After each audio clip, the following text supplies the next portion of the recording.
Good night, heart havers and brain holders. Welcome to another special episode of the Empath Experience.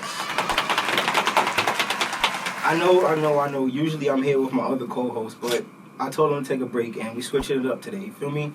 Tonight, I'm with my very special friend. Would you like to introduce yourself, my brother? All right, I'm Tokoyo Casanova. You can find me on Instagram, _Tokoyo Casanova together, _ Tokoyo Cas. What you into, To? I'm an artist. I do music, rap, pop, R&B, anything you can name. I love to hear that. So before we get into anything, we like to always check. Let me get a nice mental check-in. Would you like a thumbs up, middle, or thumbs down? Thumbs up. I love to hear it, bro. Now, you say you're an artist. I'm not gonna lie. You dropped the project specifically on Apple Music May 30th. Mm-hmm. Yes, sir. Would you mind if I play one of those songs? Go ahead, man. Perfect.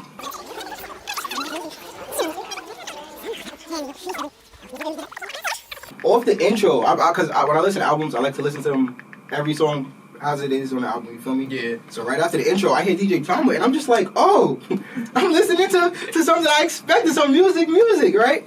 But we was gonna get into Crash Out, but I have to ask, right?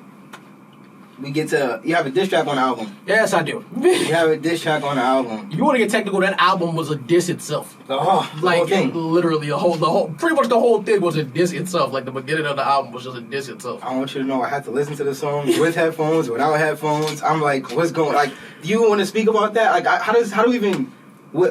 So can we get to the beginning? How did it even come about? What led to that? That album, because the way that I work, I literally work with emotion, period. So if I'm feeling some type of way, that's what the type of album you're going to get. Perfect. So at that time, I was dealing with somebody, and they pretty much broke it off with me, and everybody started literally crossing me and turning on me. One of my main mans went to Wingate. So I'm like, okay, he raps, I raps. He did what he did. He dissed me first, and I have a rule. If you don't diss me, I won't go for you. Respectable. You diss me and I hear it, you got dissed back. I would have hit the words in the back. But I can actually say I'm a little responsible for that because I named one of the people in Crash Out. Oh. The person that was named that actually decided to respond back was Benny. Benny Watt. Don't get me wrong. It wasn't a diss. In Crash Out, it wasn't a diss to him. I said, I see you've been dealing with the ops. I'm not coming around unless I see that stop. And he took it personal, so it'll ask you diss me, you get dissed back. Simple. Sure. Don't take advantage of the cool. I respect it. Now, you said something that one of the questions I had, you said your emotions lead into the albums that you work with. Yeah. Right? How heavy does your emotions lead into your music? Like, does it alter it? Does it, based on how you feel, are you getting music based on that? Or is there some thought process to it also? Sometimes it's thought process because I'm going to be honest. The majority of my songs, I literally freestyle. Like, I would start writing, and then if I feel like it's not going anywhere with the writing, I would go off the dome, no matter what. So, with the emotional side, it's pretty much, it goes into the name of the album, how the album's going to turn out, how it's going to finish. So, I don't know if you noticed on the album, KRASHHHHH, at the end of it, there's a song called Good Day. It's a switch? I put that song there for a reason. Cause I'm like, you know what? I'm done with the beef. Y'all can keep on doing what y'all doing. I ended you, and basically now it's a good day. I don't need the Smith & Wesson no more. I'm outside. I'm doing what I gotta do. I respect it. So, like, the emotional side, I can actually say, if I'm happy, you gonna get a banging ass album with some pop songs, a lot of pop songs probably. If I'm mad, you don't want that because everybody. If I see that you're a target, you're not getting out of my crosshairs until I say you're out of my crosshairs. Then if I go into a sad state, you get certain songs like, because there's an album that I have. I forgot what it's called. I think it's called Let It Burn. I forgot. Watch It Burn, I think. Yeah, Watch It Burn. Yes, that was like my 808s and Heartbreak. Okay. Let's talk outside of the music for a second, right? All right. You're an artist, but do you let being an artist define you? No. I'm more than that. I went to school for fashion a little bit. I got out of it because I had to leave Georgia, but I have many talents. Besides music, I can fix computers. Hey. I work at Home Depot. I know how to paint. I know how to paint. I know how to do all that stuff. Like, I could cook. I know that for a fact. Guyanese, I could cook. So, chicken curry or curry chicken? Curry chicken. Curry chicken. If I say, don't get me wrong. I say both, like, depending on who it is.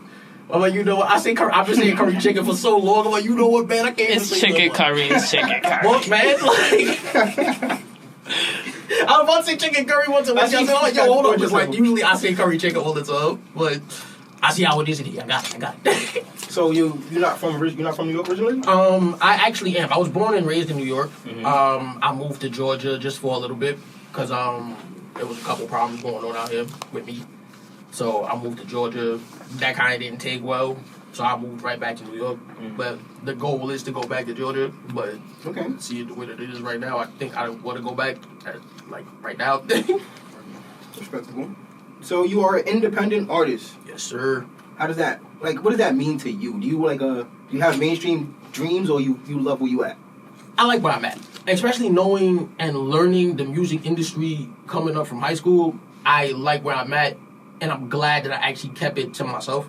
Because when I actually started, I was actually with a group. They're called Elsewhere. Shout out to the 333 members. I ain't gonna lie. They called Elsewhere. I was part of that group. We started on Halloween. Shout out to them. We started on Halloween. And I'm like, you know what? Okay, it's a group of people. Group of talented artists. Loving it. But the thing is, when it comes to group, there comes competition. Because, like, it's gonna feel like I'm basically going up against, it was like a good, like, 17 of us. And we all did music. We was all nice. I'm like, yo, bro, I don't want to go against, like, 16 other people. So, it was creative differences. Dudes left. But we still cool. It's my fam. No matter what, that's my fam. Still cool, but I like the energy that I bring by myself. I'm solely dependent, and I feel like I'm better on my own. Because I can do whatever I want. I can say whatever I want. The only question is, who's going to check me? I have no quarrels with that one. I have no quarrels. Who's going to check him? You got diss tracks on the album. We got diss track albums. You feel me? I'm crying. We don't. Bullets is fun. Anyway. Let's talk fashion for a second. I'm loving the fit, man. Thank you. What's going on? What you have any inspiring ideas to make your own, or you just like put it all together? Honestly, I just put it all together. Like I'm literally a skateboarder type of guy, but I can mix it with hood, especially since I'm from Brownsville. Like I literally was skating in Brownsville. I'm basically the nerd that the hood fucks with. So like when it comes down to my style and stuff like that, I can literally probably look at somebody in the room, probably you, anybody that's in the room. I could probably take something and probably add it to my fit, and it'll be okay. As long as it matches and as long as it look like it's going to go together, that's all I care about. Nope. I got no complaints, bro. That's all I care about, to be honest. Right now. Like, this one right here, no honesty, I'm not going to lie. My girl put this together. And I looked at the girl and said, God damn, I'm like, what you saying? You have enough on her? I'm liking it. Which leads to another question I was going to have. Between introverts and extroverts, do you feel you work better within a group, or as a soul by yourself is easier? I can say it's easier by myself because as an artist, you know, you have people that's out there, they get sent lines, people write songs for them. I don't. Every song that I've ever had, I've written for people. Okay. Even if I had to basically be in the studio by myself. And don't get me wrong, my studio is my room. Like, I literally do every single song. You see that song Crash Out? I did it on my phone. So I'd rather work by myself because I got all the creative outlet. I can do it, especially since I know I can do it. I don't need anybody else's opinion until after the track is done. Then you give me your constructive criticism right after that. See what I can change, because I can always change it. It's on my phone, so might as well. I love working by myself and plus the challenge. Because I feel like if you got people in the room, it's helpful. But it's a crutch. Because let's say basically I get writer's block. I got to snap myself out of that. I don't want nobody else basically giving me a line, and I got to give you solely credit. Don't get me wrong, I love giving credit to people when they give me a line, which they never have.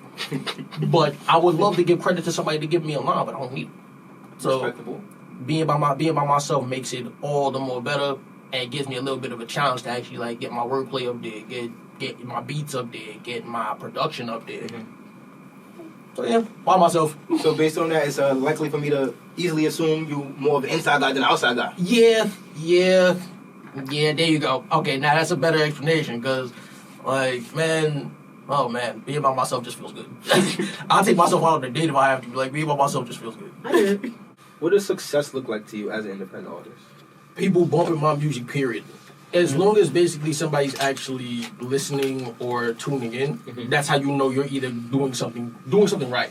Like, because on my DistroKid, it's proof. There's numbers there. There's literal numbers there. Like, yeah. Plus, I get paid for it. So professional. Like, in all honesty, I don't really care for the patronage part of the artistry. I actually just care about having fun and actually getting people moving. Like, when I perform, I get people moving. So that's my success right there. If I know basically, like, I have a rule. If I put a song on my album, or if I'm about to put a song on my album, if it don't bang, it's not going on it. Like, if I feel like the crowd ain't gonna be able to resonate with it, it's not going on it. I'm gonna feel like it's an unsuccessful song. I hear you. So how does that, walk us through that process. How do you feel you create a successful song? Like this. So, when I get a beat sent to me, or when I look for a beat, I literally look for, in my aspect, I roll around the rages. Sometimes I'm around the R&B artists and the soul takers, but like, you know, like, when I say soul takers, I mean like, you know, soulful people, you know, hippie style type shit. Not the soul takers I'm looking for. I'm crying. Yeah. But like, the way that goes, that process, man, I get the beat, if it's turned up, if I get the lyrics going, and I feel like, I start with the hook first all the time. If that hook resonates with everybody and it's jumping, and I can feel it, I'm like, you know what, I'm head bobbing to it. I let the hook sit for a little bit, then I get back to creating once I put the snippet out. I'm like, you know what, let me see how people react to this first. If I get a good reaction, I finish the song, finish it. Mm-hmm. And boom, you got a banging song right there. I like that. It just makes a good process, because you never want to go on with a song that sucks, and then dudes come up to you and tell you that it sucks. Like, the worst thing you could get as an artist in the industry is somebody saying you gotta go harder than that. I've never got down any of my features or none of that. Okay. So that's sorry, not to cut you off in any way. No. When you get features on songs, or when you have features, do you take it as, I'm about to kill this nigga, or you take it as, it's a friendly little situation, we gonna make this song hit? That's our song. It's not my song, it's not your song, it's our song. And I can admit when I've been bodied on tracks. Mm-hmm. I can admit it, because I'm like, you know what, that's the point. If I'm putting you on the album, I'm putting you anywhere near my sounds, I want you basically to do better than me. I don't want to do better than you. Mm-hmm. Like, I'm like, you know what, I'm giving you the chance so people can hear you out now. Mm-hmm. They heard me already, now it's your turn. No shit, I feel you. I love that. Do what you got to do, and honestly, I spread the love. Like, if I'm going up, my people going up with me. It doesn't matter who you are. Unless you cross me, but it doesn't matter who you are. Like, if you're on a feature track with me, perfect example, on my album KRASHHHHH, Baby Wait, I got bodied bad. And I know I picked him for that song. Because my boy Steve, that's my brother. I'm going to have to replay it and give a personal opinion on it, but I hear you. That's my brother. I'm like, you know what, man? In all honesty, we have joint collab albums together and all that. I'm like, you know what, man? Do what you got to do. Let me see if you can finesse this song. Steve is who the voicemail was for? And yes. We can talk about that another time. I'm about to say, if you want to play, you go ahead and play it. The message to Steve was before Let's Talk Facts. Well, and I'm perfectly lined. I told you again, I listened to everything how it was right there, and it was perfectly lined up. Perfect. That was perfect. Speaking of that though, it came out, as I said earlier, May 30th on Apple Music. Yes, sir. Do you have a process as to when you're gonna drop something else, like a specific wait time, or is it like, I put this out, I'm gonna work, or I put this out, I'm gonna chill, let that marinate, y'all gonna get something a little later? Casanova was pretty much put out just so I could literally get the word out, don't fuck with me. Mm-hmm. So with that one, I wasn't angry or anything else after that. I actually was like, you know what, let me just chill, started working, getting my money back up. Mm-hmm.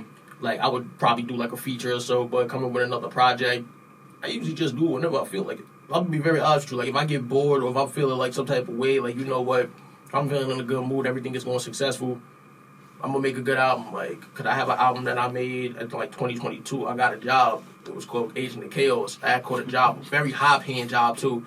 I'm like, you know what? I got this. I made that album. I dropped it on my brother's birthday and said, you know what? That's my success album right there. It's a classic to people that I know. I got forced to drop that album, actually. I don't know if you ever seen like Mario Judah doing like what he did to Playboy Cardi, but my boy King 808s, he's like, yo, if you don't drop Agent of Chaos, I'm gonna ransack you every day. And I had no choice. I'm like, you know what? Dang it. No ransacking. You want it, you got it, brother. That's facts. I respect it. When things get heavy, what do you do for yourself to try to mellow out and, you know, put yourself back in a safe space? Perfect questions. Mental health and music. Let's see. To be honest, the way that it helps my mental health, it literally lets me speak out what I want to say. Mm-hmm. Like, in my music, because, like, you know, if you say certain things to certain people, they wouldn't be able to take it. Mm-hmm. So, instead of me saying it to you, you're going to listen to it. You're going to hear it. But you're going to hear it in a rhythmic way. Like, you're going to, it's not too violent, it's not bad. And if you want to talk to me about it, you can talk to me about it. But that's how I settle my mental health and my music. It literally lets me say what I want to say, how I want to say it, and who I want to say it to, in all honesty. I can say whatever I want to anybody in person, but, like, don't get me wrong, because I'm not scared of anybody. But the thing is, especially if you're in the music world, yeah, I'm going to say it to you with a track. And the way I take care of myself, to be honest, The world ain't perfect, trust me. But my ways, I got Apex Legends, I have Call of Duty, and I have, let's see, I have Apex Legends, Call of Duty, I play Yu-Gi-Oh! I go through a lot of stress that basically nobody can tell me with them games. So my mental health is basically those games. Who you use on Apex? Oh, Apex? I use Mirage. Oh, you a healer. I use Mirage, I use Crypto, I use Bloodhound, and I use Sid. What system you got? I got PS5. He's cool. We gonna link up. Cause I'll be on Apex. I'll be on my. Come on, bro. I'm on. I'm always on. So we gonna link up. We definitely gonna link up. But fillers, deep thinkers, brain havers, heart holders.